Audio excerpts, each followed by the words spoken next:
Hello everyone, नमस्कार। एक बार फिर से आप सभी का बहुत बहुत स्वागत है लौताई क्लासेस के बीए प्लेटफॉर्म पर।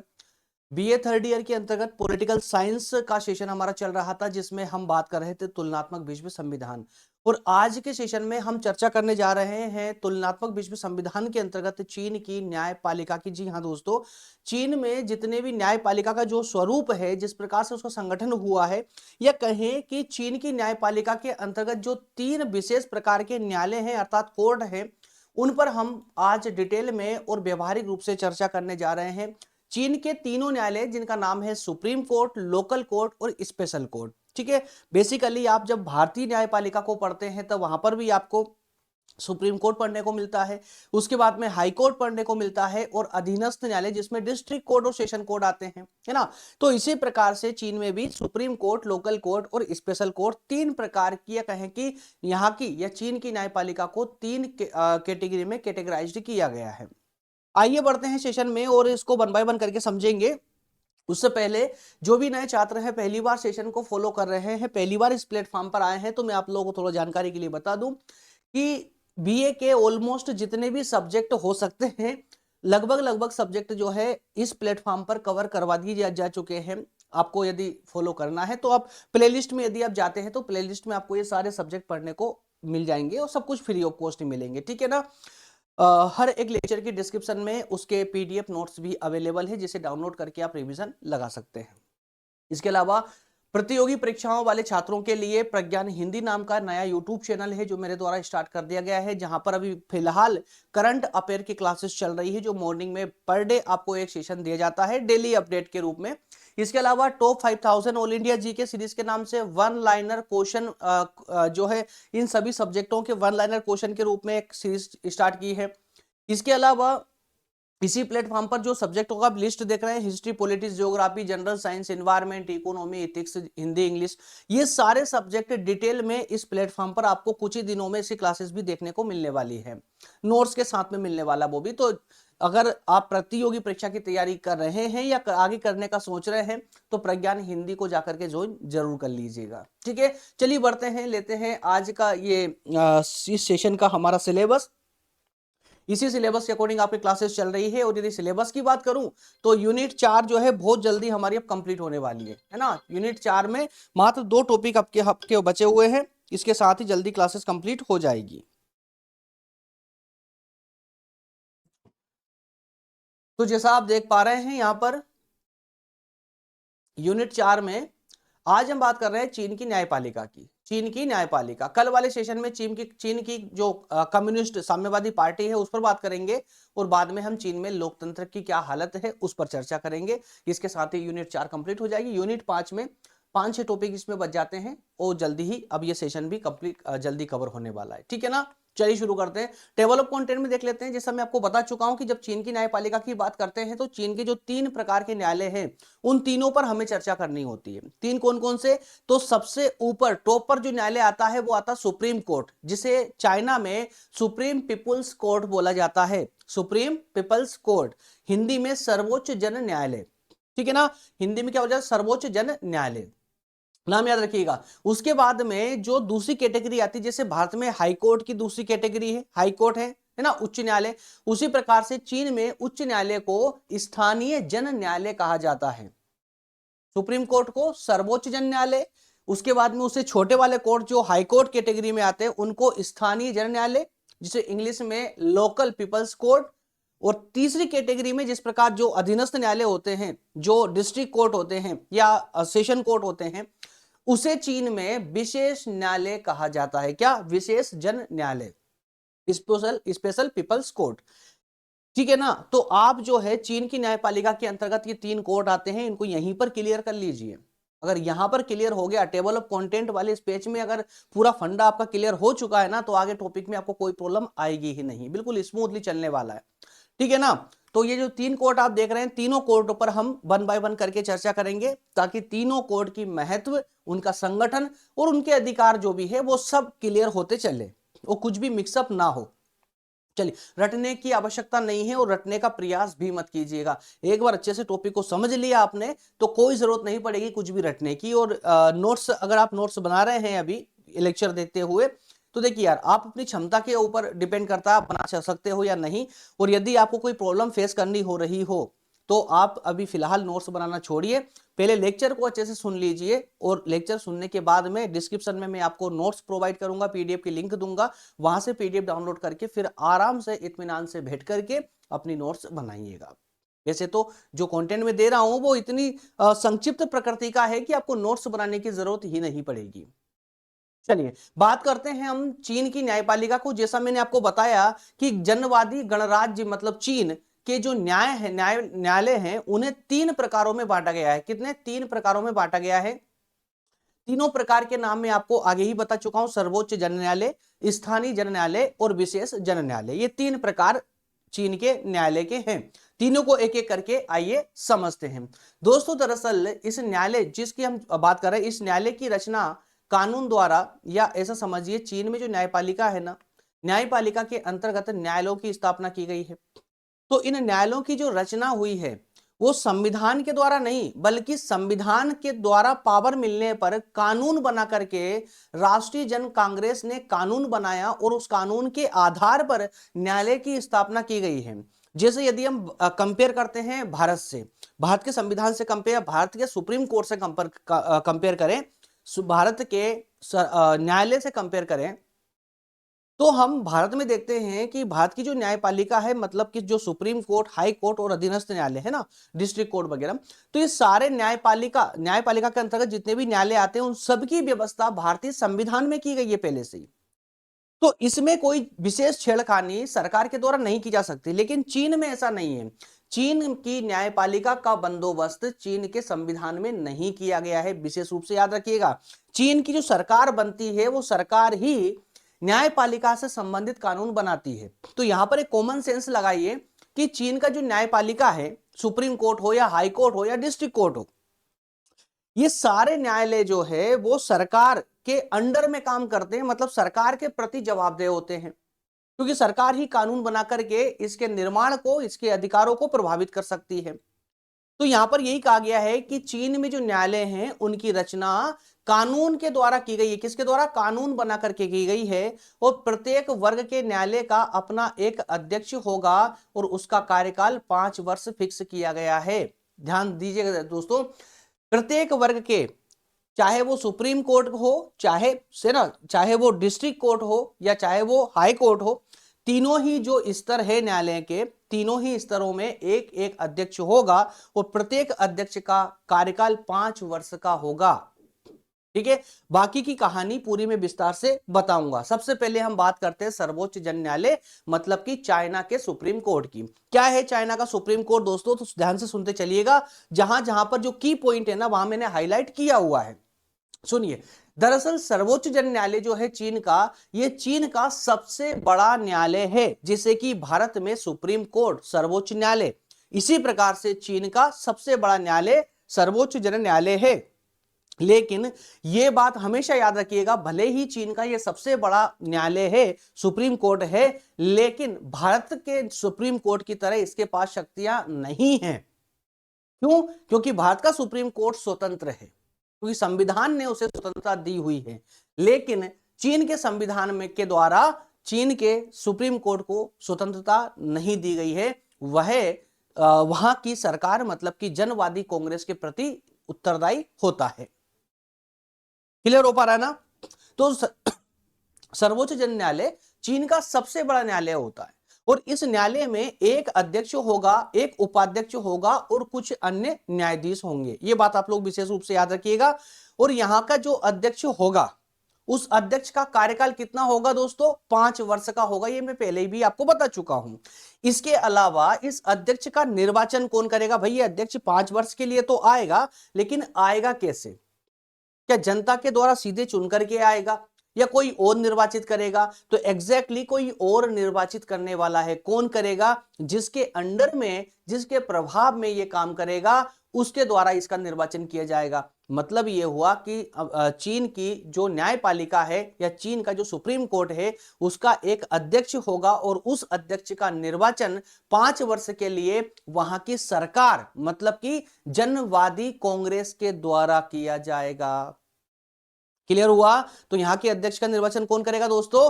कांग्रेस करेगी। कौन करेगा? कांग्रेस करेगी। और अब मैं ये मानकर चलता हूं कि आप सभी लेक्चर क्रम से ले रहे हैं, तो कांग्रेस कहूं, जनवादी कांग्रेस कहूं, राष्ट्रीय जनवादी कांग्रेस कहूं, आप कंफ्यूज नहीं होगे। जब कांग्रेस का नाम आएगा तो आप समझ जाएंगे कि चीन की संसद का एक महत्वपूर्ण जो अंग है, एक ही, चूंकि एक ही विधानमंडल का एक ही अंग है कांग्रेस, ठीक है ना। जैसे भारत में संसद, लोकसभा, राज्यसभा, उसी प्रकार से वहां पर लोकसभा के रूप में कांग्रेस ही काम करती है। तो इस कांग्रेस के द्वारा ही सुप्रीम कोर्ट का अध्यक्ष निर्वाचित किया जाता है।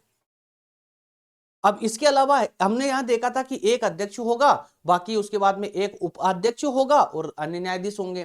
तो अध्यक्ष का निर्वाचन तो चलिए ठीक है, कांग्रेस कर रही है, लेकिन उपाध्यक्ष और अन्य न्यायाधीशों का निर्वाचन कौन करेगा? तो दोस्तों याद रखिएगा, उपाध्यक्ष और जो अन्य न्यायाधीश है उनका निर्वाचन जनवादी कांग्रेस की स्थायी समिति है, कल पढ़ा था आप लोगों ने, तो उसी स्थायी समिति के द्वारा इनकी नियुक्ति की जाती है, ठीक है ना। तो न्यायाधीशों की संख्या कितनी होनी चाहिए? जब संविधान की अगर हम बात करें तो संविधान में जब इसके बारे में कोई विशेष उल्लेख ही नहीं है, तो संविधान यहां पर सर्वोच्च न्यायालय की संख्या पर भी मौन रहेगा, सीधी सी बात है। तो न्यायाधीशों की संख्या संविधान द्वारा निश्चित नहीं की गई है, तो इसकी निश्चित कौन करता है? सरकार ही करती है। अब इसमें याद रखने लायक बात यह है कि इसमें दो विशेष विभाग होते हैं। एक विभाग होता है दीवानी विभाग और एक होता है फौजदारी विभाग। वो जरूरत पड़ने पर दोनों विभाग संयुक्त रूप से भी काम कर सकते हैं, ठीक है ना।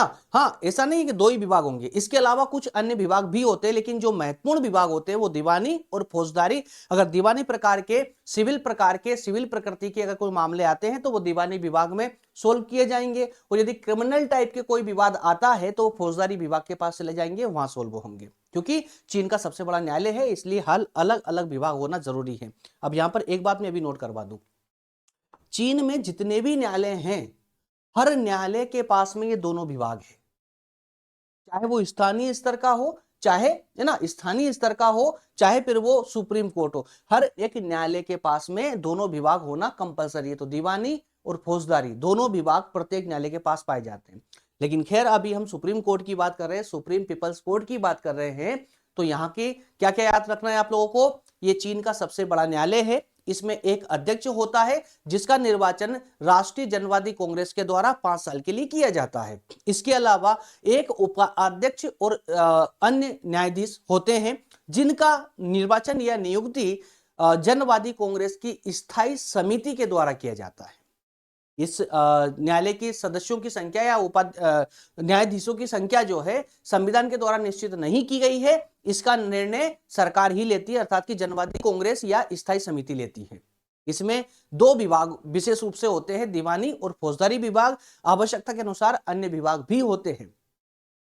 क्लियर हुआ? चलिए आगे बढ़ते हैं दोस्तों। अब जरा बात करते हैं इसके कुछ अधिकारों की, कि इस सुप्रीम कोर्ट के पास में अधिकार कौन कौन से होते हैं। तो अधिकार बेसिकली, हालांकि अधिकार इसको प्रदान किए गए हैं, लेकिन इतने ज्यादा अधिकार भी नहीं है। क्यों नहीं है? सीधी बात है ना, स्वतंत्र नहीं है।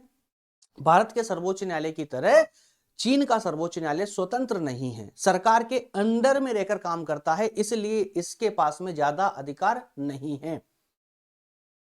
अगर हम इसके अधिकारों की बात करें तो ऐसे अभियोग इस न्यायालय के मौलिक अधिकार क्षेत्र में आते हैं।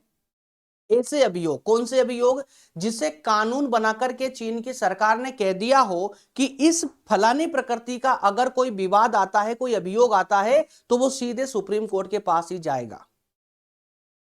बात समझ आ रही है आपको? मतलब कानून बनाए गए हैं कि कोई विशेष प्रकृति का कोई विवाद होगा तो वो उस प्रकृति का विवाद सीधे कहां जाएगा? सुप्रीम कोर्ट के पास जाएगा। तो वो जो डायरेक्ट कानून बनाकर अधिकार दिए गए हैं, वही अधिकार इस न्यायालय का मौलिक अधिकार कहलाता है, या मौलिक क्षेत्राधिकार कहलाएगा।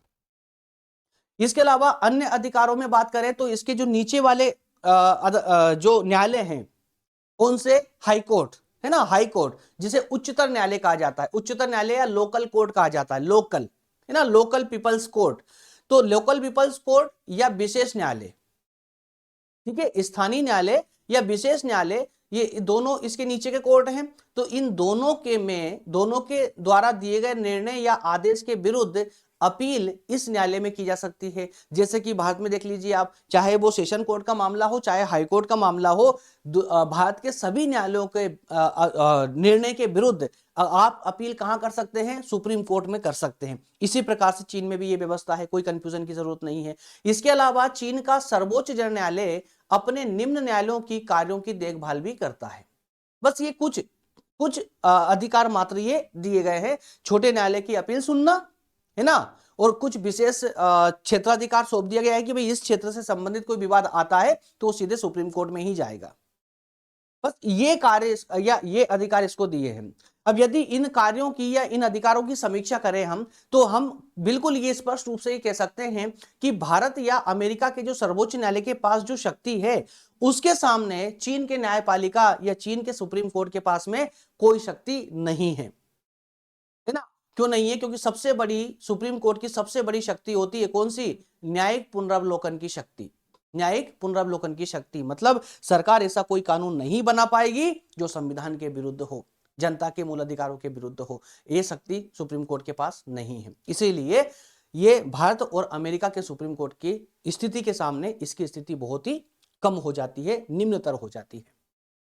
आइए, और एक कारण यह भी है कि यह जो है, ये न्यायालय जो है, ये जनवादी कांग्रेस या उसकी स्थायी समिति के प्रति उत्तरदायी होता है ना। और ये लाइन ही इसको या इसकी शक्तियों को पूरी तरह छीन लेती है। मतलब ये होगा जो सरकार जो चाहेगी न्यायालय उसी प्रकार का निर्णय लेगा। क्लियर है? चलिए आगे बढ़ते हैं। अब जरा बात करते हैं सेकंड टाइप के न्यायालय की। मतलब सुप्रीम कोर्ट की बात की, अब हम हाई कोर्ट की बात करेंगे। हाई कोर्ट को चीन में क्या बोला जाता है? स्थानीय जन न्यायालय। स्थानीय जन न्यायालय, लोकल पीपल्स कोर्ट। आइए, इसको भी दोस्तों अगर बेसिकली बात करें तो 3 भागों में इसको बांटा गया है। स्थानीय जो न्यायालय होते हैं चीन के, उन्हें भी 3 भागों में बांटा गया है ना। 3 कैटेगरी में अलग अलग कैटेगराइज्ड किया गया है। कौन कौन सी कैटेगरी है? तो पहले टाइप का जो होता है उसको मूल जन न्यायालय कहते हैं। मूल जन न्यायालय कहते हैं या बुनियादी जन न्यायालय कह सकते हो आप। मूल जन न्यायालय, basic people's court. Basic people's court मतलब सबसे छोटा न्यायालय। ये समझ लीजिए चीन का सबसे छोटा न्यायालय है ये, सबसे छोटा। तो मूल बुनियादी या मूल जन न्यायालय जो है कहां पाया जाता है? ये काउंटी में, नगर पालिका या जिला स्तर पर ये न्यायालय स्थापित किए जाते हैं। काउंटी स्तर पर, नगर पालिका के स्तर पर या जिला स्तर पर ये न्यायालय स्थापित किए जाते हैं। ऐसे न्यायालयों में एक अध्यक्ष होता है और 2 उपाध्यक्ष होते हैं और कुछ अन्य न्यायाधीश भी होते हैं। यहां पर एक अध्यक्ष, 2 उपाध्यक्ष और अन्य न्यायाधीश। तो ये यहां पर स्पेशलिटी याद रखना, क्योंकि सुप्रीम कोर्ट की जब हम बात करते हैं तो वहां पर एक अध्यक्ष और एक उपाध्यक्ष होता है, लेकिन यहां पर एक अध्यक्ष और 2 उपाध्यक्ष होंगे और कुछ अन्य न्यायाधीश होंगे। ये न्यायालय जो है छोटे छोटे मुकदमों को सुनेगा। ये न्यायालय छोटे छोटे मुकदमों को सुनता है और अपने कार्य के लिए न्यायालय अपने क्षेत्र की जो भी जन कांग्रेस होगी उसके प्रति उत्तरदायी होगा। अपने क्षेत्र की जो राजनीतिक पार्टी होती है ना, तो उस राजनीतिक पार्टी के अंडर में काम करेगा ये। अब चूंकि चीन में तो एक ही राजनीतिक पार्टी है, जनवादी कांग्रेस, साम्यवादी पार्टी, साम्यवादी दल, ठीक है ना। और वहां पर यहां पर भी वो 2 विभाग वाली बात लागू होती है। दीवानी और फौजदारी दोनों के लिए अलग अलग विभाग होंगे। क्लियर है? और कुछ विभाग अलग से भी होंगे। तो मैंने जैसा कहा था आपको कि प्रत्येक लेवल पर चीन में 2 विभाग अवश्य होंगे, फौजदारी विभाग और जो है आपका सिविल मुकदमों वाला विभाग। तो फौजदारी और दीवानी 2 प्रकार के विभाग होंगे। तो यहां पर स्थानीय जन न्यायालय के अंतर्गत आपको जो एक कैटेगरी आपने देखी है मूल जन न्यायालय की, मूल जन न्यायालय को देखना है कि चीन का सबसे छोटा न्यायालय है। उस सबसे छोटे मुकदमों को इस कोर्ट के अंदर सुना जाता है। इस कोर्ट में एक अध्यक्ष, 2 उपाध्यक्ष और कुछ अन्य न्यायाधीश होते हैं। ये किसके प्रति काम करता है, किसके प्रति उत्तरदायी होता है? तो ये अपने क्षेत्र की जन कांग्रेस के प्रति उत्तरदायी होगा।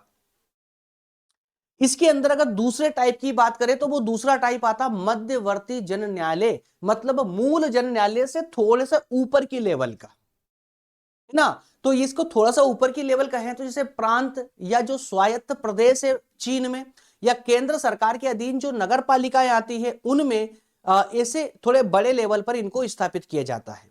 कहां कहां पर? मैं फिर से थोड़ा सा पेन चलाकर भी बता देता हूं आप लोगों को।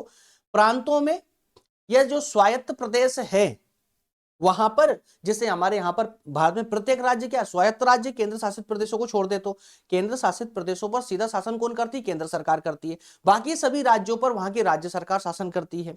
तो वह जो स्वायत्त प्रदेश, चीन में भी कुछ स्वायत्त प्रदेश ऐसे राज्य हैं जबकि वहां की राज्य सरकार वहां शासन करती है, तो स्वायत्त प्रदेश उनको कहेंगे। वहीं केंद्र सरकार के अधीन जो सीधी नगर पालिका है, जैसे यहाँ पर हमारे यहाँ केंद्र शासित प्रदेश है, ऐसे वहां पर कुछ नगर पालिका केंद्र सरकार के सीधे अधीन अंडर में काम करती है। तो ऐसे थोड़े बड़े लेवल पर इनको इंस्टॉलेशन किया जाता है, मतलब इनकी स्थापना की जाती है।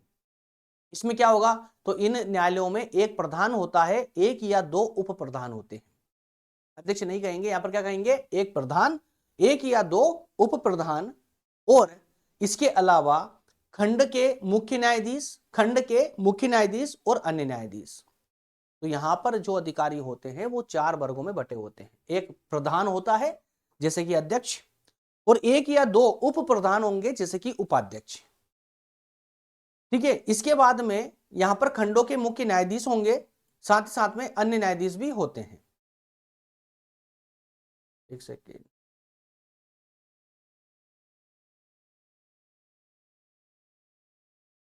चलिए कंटिन्यू करते हैं।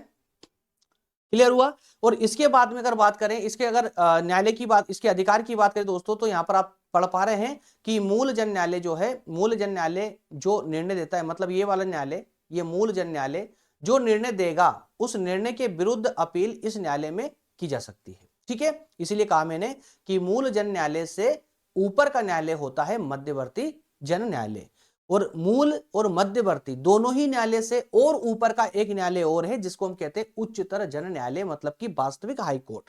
कहां का? चीन का वास्तविक हाई कोर्ट। प्रत्येक प्रांत में एक उच्चतर जन न्यायालय की व्यवस्था की गई है। अब ध्यान सुनिएगा दोस्तों, इसकी व्यवस्था कहां पर? प्रत्येक प्रांत में, हर प्रांत में। जैसे भारत के लिए व्यवस्था है ना कि हर राज्य में एक हाई कोर्ट होगा, उसी प्रकार से चीन में प्रत्येक प्रांत में एक उच्चतर जन न्यायालय की व्यवस्था की गई है। यहां पर मतलब इस हायर कोर्ट में एक अध्यक्ष है, एक या एक से ज्यादा उपाध्यक्ष होंगे, बेंच के मुख्य न्यायाधीश होंगे और अन्य न्यायाधीश होंगे। 4 प्रकार के यहां पर भी अधिकारी पाए जाते हैं। यह न्यायालय उन मुकदमों को सुन सकता है जो कानून के अनुसार इसके मौलिक क्षेत्राधिकार में आते हैं। ध्यान से सुनिएगा, इसको क्या कहा? ये उन मुकदमों को सुन सकते हैं, ये न्यायालय, उच्चतर जन न्यायालय उन मुकदमों को सुन सकते हैं जो सरकार ने कानून बना करके इसके क्षेत्राधिकार में डाल दिए हैं।